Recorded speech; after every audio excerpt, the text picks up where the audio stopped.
इस वक्त जो है एक राम भक्त मौजूद हैं, साइकिल के साथ हैं और सामने बोर्ड पर क्या कुछ लिखा है ये आप देख सकते हैं। तो बात करते हैं कि इतना लंबा सफ़र जो है वो तय कैसे किया, क्या क्या परेशानियां आई और कैसा महसूस कर रहे हैं राम नगरी में जब राम लला की प्राण प्रतिष्ठा होने वाली है, राममय हो चुकी इस नगरी में इन्होंने प्रवेश किया है, तो कैसा, कितना अभिभूत, कितना आनंदित महसूस कर रहे हैं। सब मैं चाहती हूँ पहले तो आपका बहुत बहुत स्वागत है हमारे चैनल प्रतिपक्ष संवाद पर। अपना नाम बताइए और अपनी थोड़ी सी परिचय दीजिए और कैसी रही आपकी यात्रा, यहाँ तक पहुँचने का सफ़र, कितना समय लगा, जो तमाम जानकारियाँ हमें आपकी यात्रा की जो रही है उसे दीजिए। मेरा नाम सरवन सिंह है। मैं रहने वाला बेसिकली राजस्थान का हूँ, लेकिन मैं अहमदाबाद रहता हूँ बहुत टाइम से। तो मैंने ये यात्रा अहमदाबाद से शुरू की थी और करीब करीब हमारे को 1550 किलोमीटर का जो सफ़र था हमने 26 दिन के अंदर तय किया था।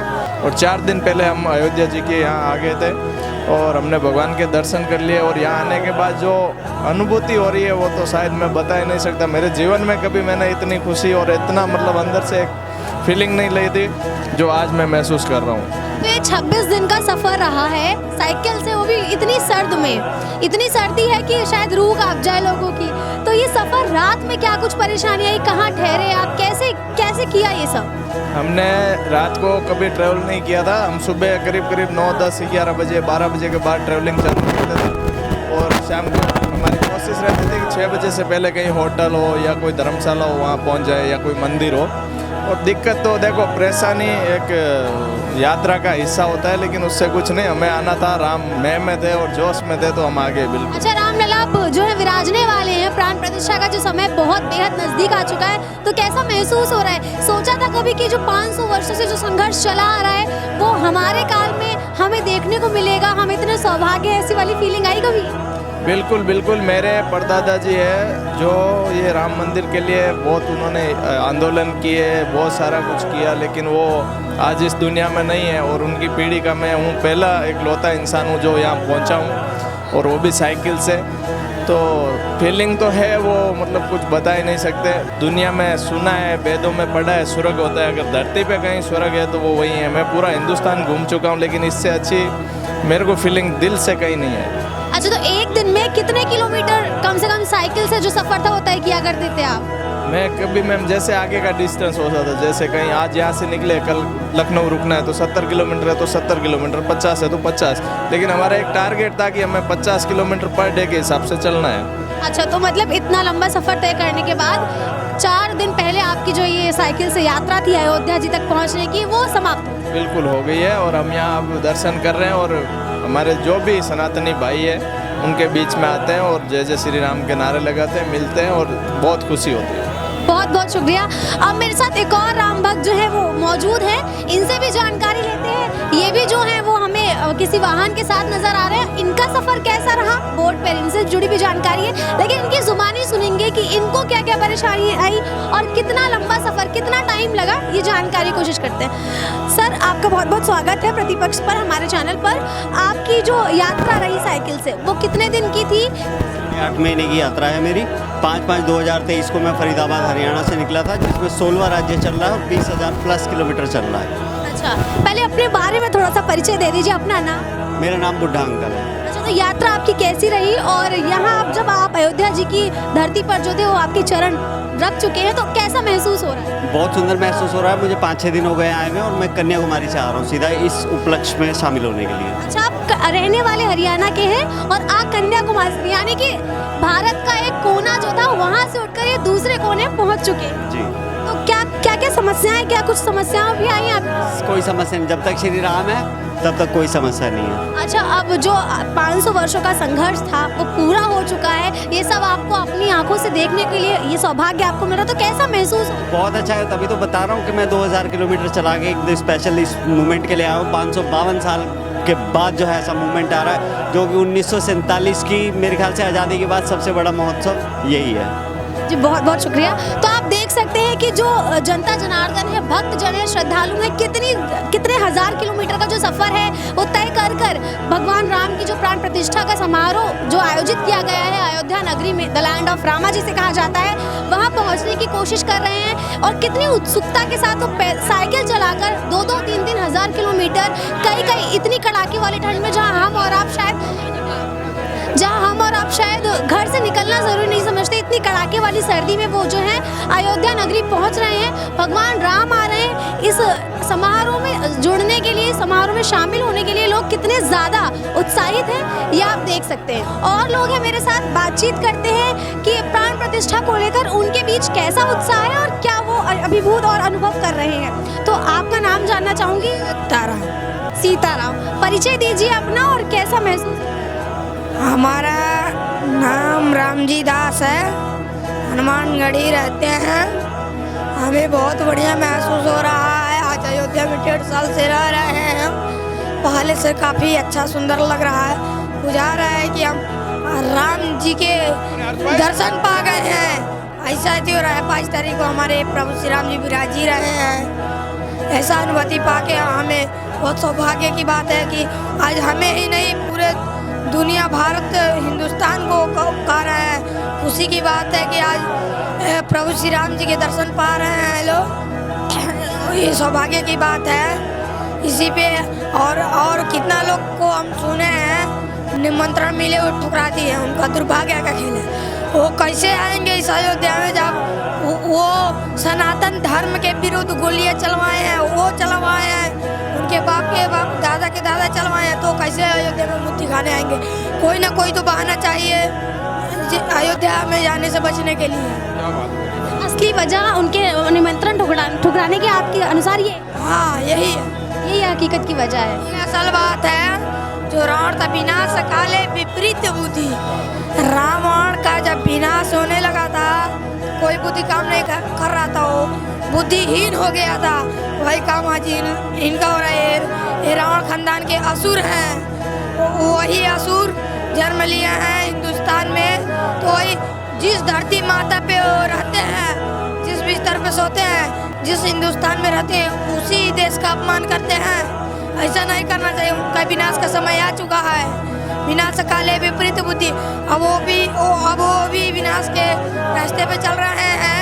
हमारे भगवान प्रभु श्री राम जी 22 तारीख को विराज रहे हैं। और उनको जरूर दंड देंगे। वो जरूर उनको दंड देंगे, लेकिन बच नहीं सकते। क्योंकि जब विनाश के राह पे कोई चलने लगता है तो कोई बचा नहीं सकता। एक ही उपाय रहता है, सिर्फ भगवान के चरण में चले जाना। वो इसलिए नहीं आ रहे हैं भगवान के चरण में। वो आ जाएंगे तो उनका उद्धार हो जाएगा। इसलिए नहीं आ रहे कि हम ना जाएंगे ना उद्धार होगा। कैसे आएंगे? आ भी जाएंगे तो उनका उद्धार हो जाएगा। इसलिए नहीं आ रहे हैं। अच्छा, तो जो नेता करेगा सनातन पे प्रहार, उसका हमेशा गिरेगा सरकार। तो आप इस छोटे से जो देख सकते हैं निसंत कह लीजिए, और पहली बात तो देखिए नाम इनका है रामजी दा, और ये भक्त हैं हनुमान जी और राम जी के।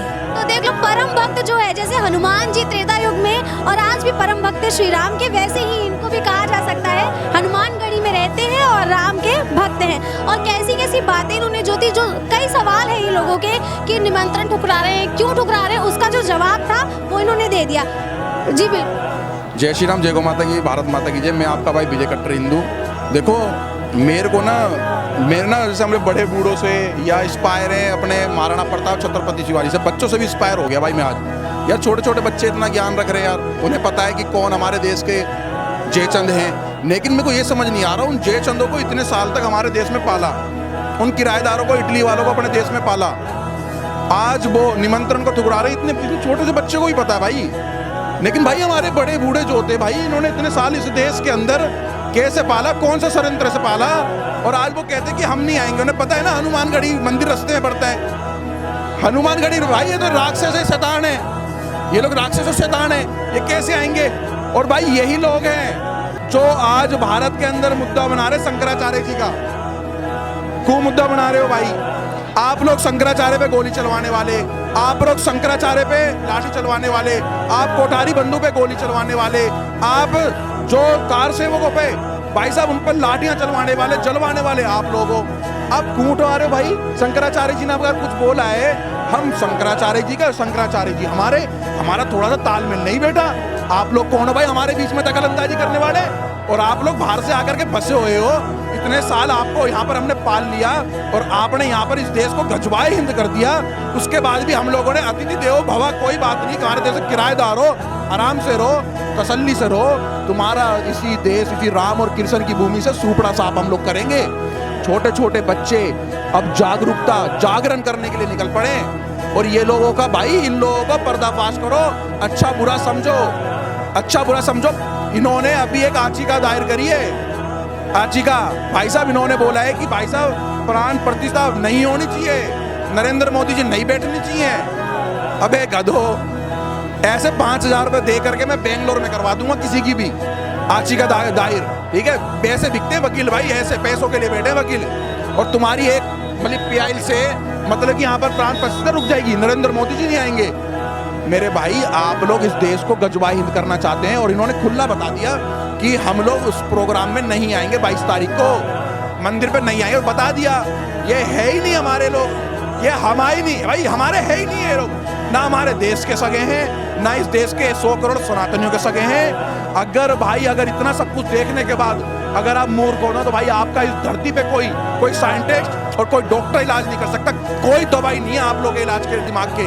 भाई अगर इस देश को बचाना चाहते हो, अपने आने वाली जनरेशन को बचाना चाहते हो, तो इन जेचन सरकारों से बचा लो। अभी जो प्रेजेंट में सरकार है ना, वो सरकार हिंदू मुस्लिम नहीं कर रही है।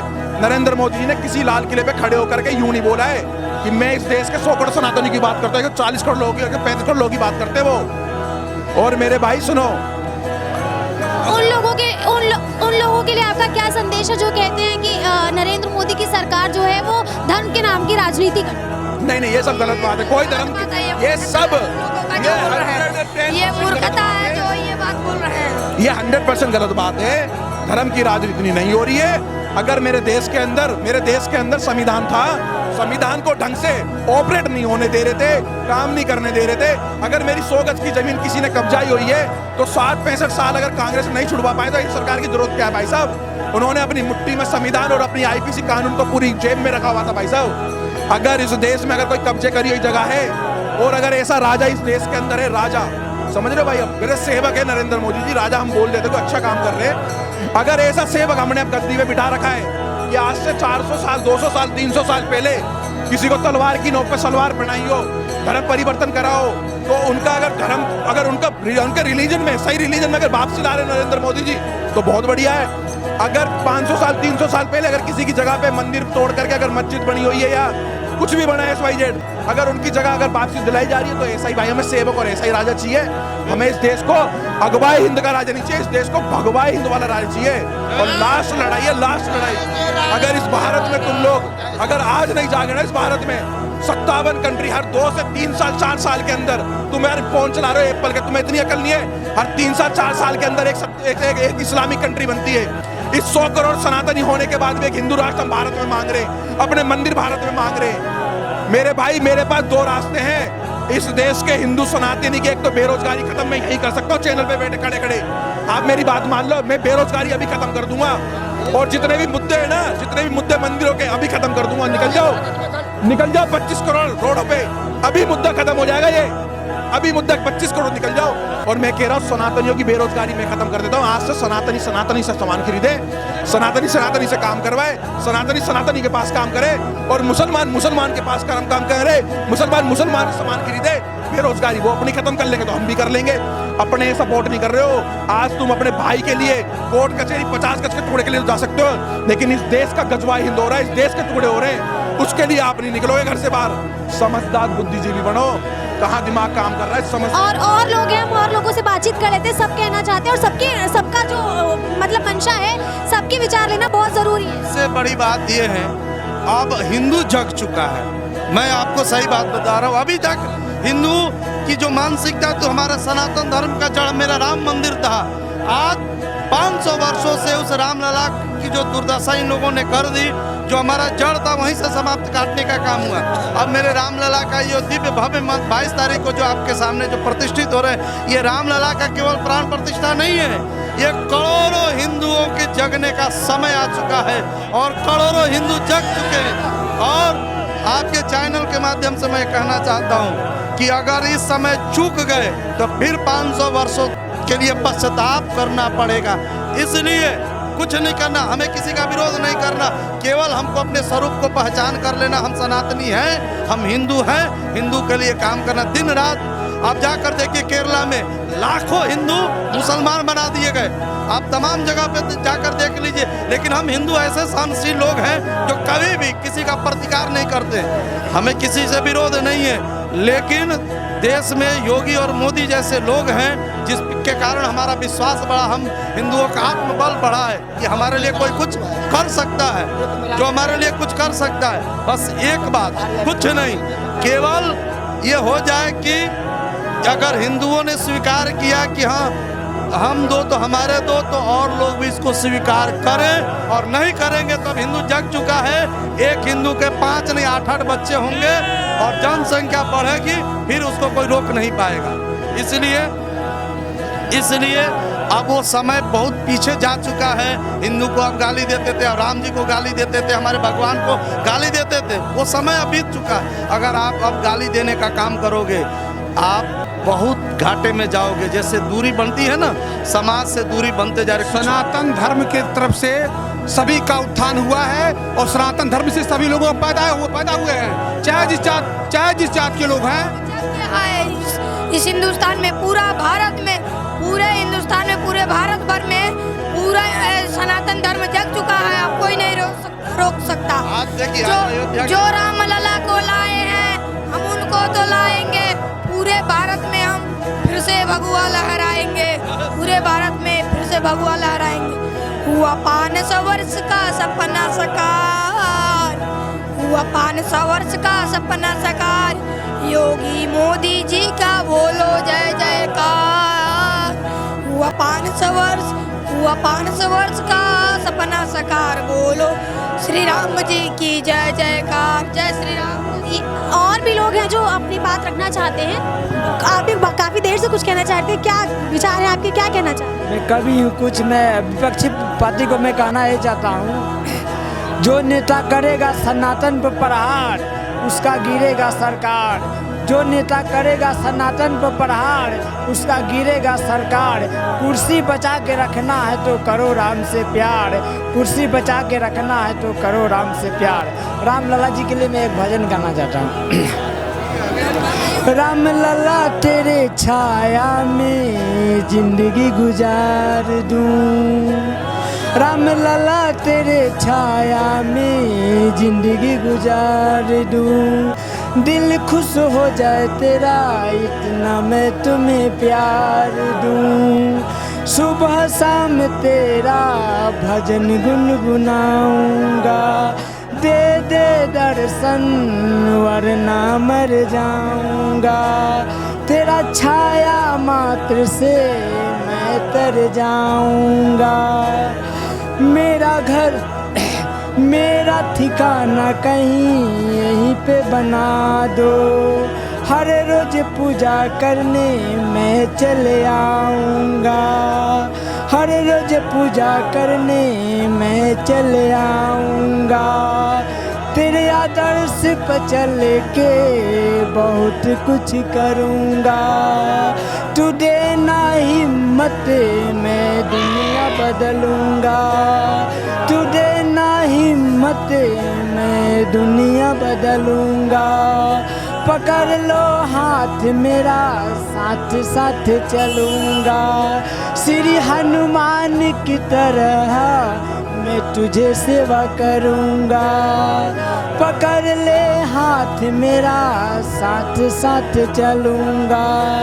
श्री हनुमान की तरह मैं तुझे सेवा करूँगा। लगता है तेरा भजन लिख कर अमर हो जाऊँगा। तुलसी वाल्मीकि की तरह फेमस हो जाऊँगा। राम लला तेरे ऊपर बहुत प्यार लुटाऊँगा। राम लला तेरे ऊपर बहुत प्यार लुटाऊँगा। दिन रात तेरा भजन गुनगुनाऊँगा। बहुत बहुत शुक्रिया। तो आप देख देख रहे हैं कि यहाँ के जो श्रद्धालु हैं, जो निवासी हैं, छोटे से बच्चे से लेकर बड़े बड़े लोग भी हैं जो बिल्कुल राममय हो चुके हैं। राम नाम के नारे आपको लगातार सुनने के लिए मिलेंगे। इस वक्त अयोध्या नगरी में मैं सरयू नदी के बिल्कुल निकट खड़ी हूँ और जो माहौल है शायद ही वो शब्दों में बयां किया जा सके। बहुत सारे सवाल थे जो विपक्षी की तरफ से किए गए, जिसका जवाब जो था वो जनता ने दिया है। अयोध्या नगरी में इस वक्त प्रतिपक्ष संवाद की टीम जो है मौजूद है। प्राण प्रतिष्ठा में क्या कुछ होने वाला है, उससे पहले अयोध्या नगरी का माहौल कैसा है, क्या कुछ चल रहा है, इसकी सीधी अपडेट आप तक पहुंचती रहेगी। बने रहिए प्रतिपक्ष संवाद के साथ।